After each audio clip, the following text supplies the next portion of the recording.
1000-এরও বেশি লোককে শেখ হাসিনা হত্যা করেছেন। যখন দেখেছেন আর কোনো উপায় নাই, তখন তিনি পালিয়ে গেলেন বাংলাদেশ।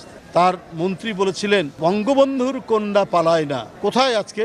এখন কোথাও জায়গা নেই। ভারতে বসে আপনি কি করছেন? তাদের এক পররাষ্ট্রমন্ত্রী বলছেন, ভারত বাংলাদেশের সম্পর্ক স্বামী স্ত্রীর সম্পর্ক। এবারে বধূ বরণের মতো বরণ করলেন। আপনারা কি নববধূকে সান্ত্বনা দেওয়ার জন্য, তার যে জমিদারি পুনরুদ্ধারের জন্য কোনো কাজ করছেন? তাহলে প্রতিরক্ষা মন্ত্রী এভাবে কথা বলছেন কেন? 1000-এরও বেশি লোককে শেখ হাসিনা হত্যা করেছেন। হত্যা করে যখন দেখেছেন আর কোনো উপায় নাই, তার সমস্ত কারফিউ ভেঙে ফেলছে, তার সমস্ত নিপীড়নমূলক আইন 144 ধারাকে ভেঙে দুর্জয় বেগে যখন শেখ হাসিনার বাসভবনের দিকে এগিয়ে যাচ্ছে, তখন তিনি পালিয়ে গেলেন বাংলাদেশ। তার মন্ত্রী বলেছিলেন যে বঙ্গবন্ধুর কন্যা পালায় না। কত ইনিয়ে বিনিয়ে তিনি বলেছেন ওবায়দুল কাদের সাহেব। কোথায় আজকে শেখ মুজিবের কন্যা?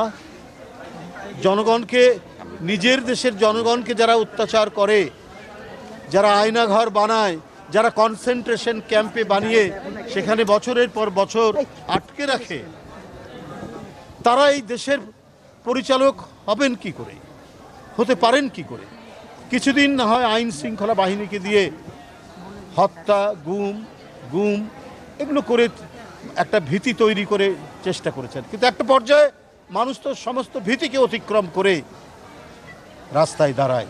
যেভাবে দাঁড়িয়েছিল ব্রিটিশ বিরোধী 200 বছরের শাসনের বিরুদ্ধে, যেভাবে দাঁড়িয়েছে পাকিস্তানি বর্বর দুঃশাসনের বিরুদ্ধে 71-এ, ঠিক তেমনি 5ই আগস্ট নিজের বুকে বুলেট বরণ করে তারা শেখ হাসিনাকে বাংলাদেশ থেকে বিতাড়িত করেছে।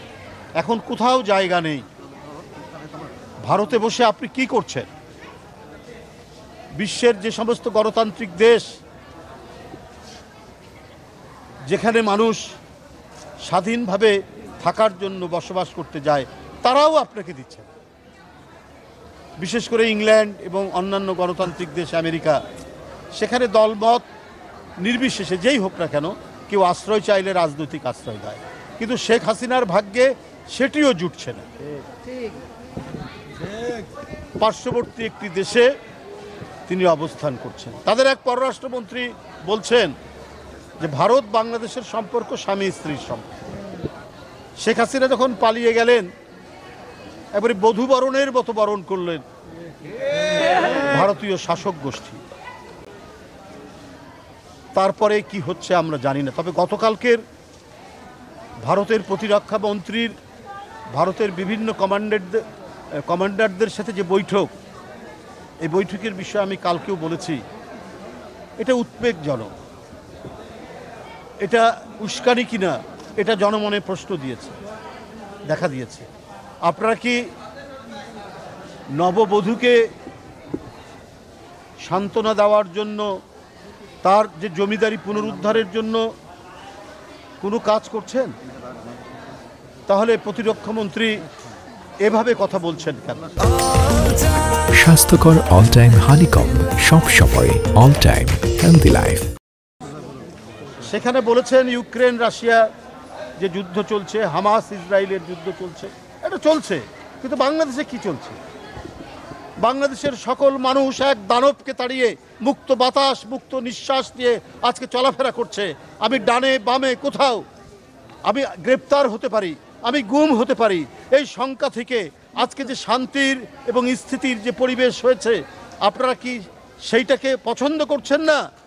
বাংলাদেশের মানুষ শান্তিতে থাকুক, বাংলাদেশের মানুষ গণতন্ত্র ফিরে আসুক, বাংলাদেশের মানুষ একটি সার্বভৌম দেশে বসবাস করুক, এটা কি ভারতের নীতি নির্ধারকরা তারা মোটেই পছন্দ করছেন না? তারা এটাকে মেনে নিতে পারছেন না।